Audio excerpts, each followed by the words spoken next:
இந்த வீடியோவில் நம்ம என்ன பார்க்க போறோம்னா, மிதுன ராசிக்காரர்களுக்கு டிசம்பர் 2025 எத்தகைய ஒரு மாதமாக இருக்க போகிறது? மா ஆண்டின் கடைசி மாதமாகிய டிசம்பர் எத்தகைய ஒரு தாக்கத்தை கொடுத்து மிதுன ராசிக்கு இந்த ஆண்டை முடிக்கப் போகிறதுங்கிறது பார்க்க போறோம்.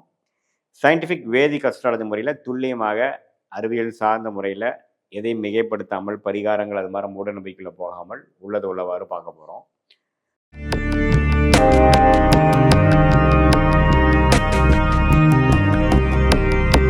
அந்த அடிப்படையில் மிதுனத்தில் பாருங்க, ராசிக்குள்ளேயே குரு இருந்தவர் ஒரு நவம்பர் மாதம் ஒரு 20 நாட்கள் பார்த்தீங்கன்னா அதிவக்கரமாக கடகத்துக்கு போனார். இப்போ டிசம்பர் முதல் வாரத்துக்கு அப்புறம் 2வது வாரத்துக்கு அப்புறம் பார்த்தீங்கன்னா செகண்ட் வீக்லேருந்து ராசிக்குள்ளேயே குரு வர்றது அருமை. அதே சமயத்தில் அந்த குரு 7ஆம் இடத்தை பார்க்குறார். முதல் 2 வாரம் பார்த்தீங்கன்னா செவ்வாய், சுக்கிரன், சூரியன் எல்லாமே குருவின் பார்வை பெற்று 6ஆம் இடத்துல இருக்கிறாங்க. அதுக்கப்புறம் தான் பார்த்தீங்கன்னா குருவின் பார்வை விலகிறப்போ 3rd வீக்லேருந்து சூரியன், செவ்வாய், புதன் 7ஆம் இடத்துக்கு போகிறாங்க. ஸோ இது என்ன காட்டுதுன்னா, முதல் 2 வாரம் பண விஷயங்கள் கொஞ்சம் நல்லாவே இருக்கும். வரவு செலவுகள், அதாவது ஸ்பெக்குலேஷன், இம்போர்ட் எக்ஸ்போர்ட், பங்கு சந்தை, லாட்ரி, அடுத்தவங்களுடைய பணம், கடன், சுபக்கடன், அது மாதிரி சில பண புழக்காட்டம் வந்து அதிகமாக வரக்கூடிய அமைப்புகள் முதல் 2 வீக்ஸ், ஃபர்ஸ்ட் ஆஃப் டிசம்பர் வந்து மிதுன ராசிக்காரர் எதிர்பார்க்கலாம். தொழில் அபிவிருத்தி பண்ணுறவங்க ஒரு சுபக்கடன் வர்றது, ஒரு பணம் வர வேண்டிய பணம் வருவது, டாப் அப் லோன் போடுறது, சிசி லிமிட் இன்க்ரீஸ் பண்ணுறது, இன்னும் கொஞ்சம் அபிவிருத்தி பண்ணுறது, அது மாதிரி விஷயங்கள் எல்லாம் வந்து நடக்கக்கூடிய. இதே வந்து வெளிநாடு போய் படிக்கணும்னு நினைக்கிறவங்க வெளிநாடு போகிறது, வேலைக்கு வெளிநாடு போகிறவங்க, எதிர்மாநிலம் வடமாநிலம் போகிறவங்க, இது எல்லாமே கொஞ்சம் மூவ்மெண்ட் அதிகமாக இருக்கக்கூடிய அமைப்பாக ஃபர்ஸ்ட் 2 வீக்ஸ் இருக்குங்க. 3rd and 4th வீக் பார்த்தீங்கன்னா எல்லாமே 7ஆம் வீட்டுக்கு போய் செவ்வாய் எல்லாமே வந்து 7ஆம் வீட்டுக்கு போகும்பொழுது கண்டிப்பாக பார்த்தீங்கன்னா மிதுன ராசிக்காரர்களுக்கு கொஞ்சம் அந்த உறவுகள் விஷயத்தில் கொஞ்சம் கேர்ஃபுல்லாக இருக்க வேண்டிய அமைப்புகள் தேவைப்படுகிறது. ஸோ மற்றபடி பார்த்தீங்கன்னா ஓரளவுக்கு நல்ல ஒரு சாதகமான அமைப்பை கொடுக்கக்கூடிய ஒரு மாதமாக மிதுன ராசிக்காரர்களுக்கு இருக்குது. ஏன்னா உச்ச குருவின் பார்வை வந்து உங்களுக்கு வந்து 6ஆம் இடத்துல இருக்கும் பொழுது இது மாதிரி சுப விரயங்கள், பண விஷயங்கள், வம்பு வழக்குகள் முடிவது, பணம் வரவேண்டிய பணம் வருவது, குடுக்கல் வாங்கல் சாதகமாக இருக்கிறது, அதெல்லாம் கொஞ்சம் பாசிட்டிவாக இருக்கும். 3rd and 4th வீக் பார்த்தீங்கன்னா உறவுகள் விஷயங்கள், உடம்பு உபாதைகள், அது மாதிரி விஷயங்கள்லாம் கொஞ்சம் பார்த்துக்கக்கூடிய அமைப்புகள் இருக்குது. பங்குதாரர்களுடைய கருத்து வேறுபாடாகிறது, அது மாதிரி விஷயங்கள்லாம் கொஞ்சம் வர வேண்டிய விஷயங்கள் உண்டு. ஸோ பொதுவாக பார்க்கும் பொழுது இந்த டிசம்பர் மாதம் வந்து ஓரளவுக்கு மாற்றங்கள் நிறைந்த சில விஷயங்கள், சில பிரச்சனைகள், சில பண விஷயங்கள், எதிர்பார்க்கக்கூடிய விஷயங்கள்லாம் வந்து சில பிரச்சனைகள் சால்வ் பண்ணிக்கக்கூடிய அமைப்புகளாக காட்டுகிறது. அதே சமயத்தில் திருமணம் எதிர்பார்த்து கொண்டு இருக்கக்கூடிய இளம் வயதினர்கள்லாம் பார்த்தீங்கன்னா டக்குன்னு திருமணம் அரேஞ்ச் ஆகிறது.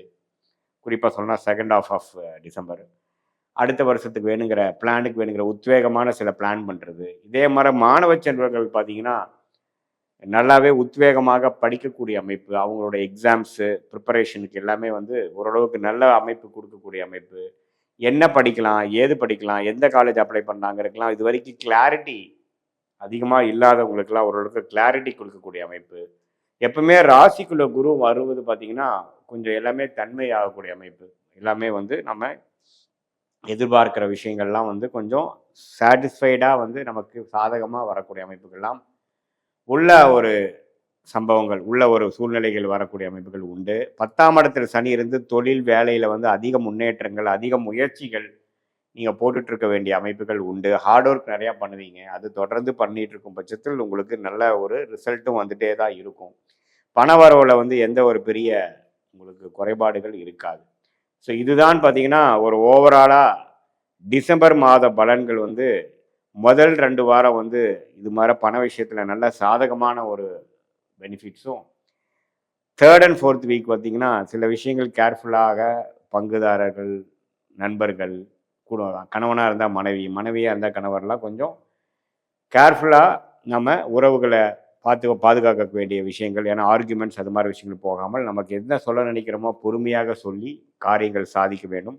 வேகத்தை காட்டிலும் விவேகம் தேவைப்படக்கூடிய அமைப்புகளாக நமக்கு வந்து டிசம்பர் மாதம் வந்து மிதுன ராசிக்காரர்களுக்கு இருக்குது. நல்ல உயர்வை குடிக்கக்கூடிய நல்ல ஒரு முன்னேற்றங்கள், குறிப்பாக சொன்னால் ரியல் எஸ்டேட் துறையில் இருக்கிறவங்க, டெக்னிக்கல் துறையில் இருக்கிறவங்க, மீடியா துறையில் இருக்கிறவங்களுக்கெல்லாம் நல்ல முன்னேற்றங்கள் கொடுக்கக்கூடிய ஒரு அற்புதமான ஒரு மாதமாக டிசம்பர் மாதம் 2025 மிதுன ராசிக்காரர்களுக்கு இருக்குது. இது ஒரு பொதுவான பலனே தவிர உங்களுடைய ஜென்ம ஜாதகத்தில் வந்து என்ன தசாபுக்திகள் போய் கொண்டிருக்கிறது, எந்த லக்னத்தில் பிறந்தீங்க, அந்த தசநாதன் புக்திநாதன் எப்படி வந்து உங்களுக்கு லக்னத்துக்கு செயல்பட போகிறார், என்ன ஆதிபத்தியம் பெற்றிருக்கிறார், அந்த தசநாதன் புக்திநாதன் வந்து ஸ்தான பலம் இருக்கிறாங்களா, எந்த குருவின் பார்வை இருக்கா, எப்படி இருக்குது, அது வந்து நம்மளோட பேசின இப்போ கோச்சார பலனில் பயிற்சி பலனில் எப்படி இருக்கிறாங்க, எந்த மாதிரி ஒரு தாக்கத்தை கொடுக்க போகிறாங்கிறது இந்த கோச்சார பலனையும் தசாபுக்திகளையும் ஒரு சேர்ந்து பார்க்கும் பொழுது துல்லியமான அடுத்த வரக்கூடிய மாதங்கள் எப்படி இருக்க போகுது, அடுத்த வருடம் எப்படி இருக்க போகுது, எது மாதிரி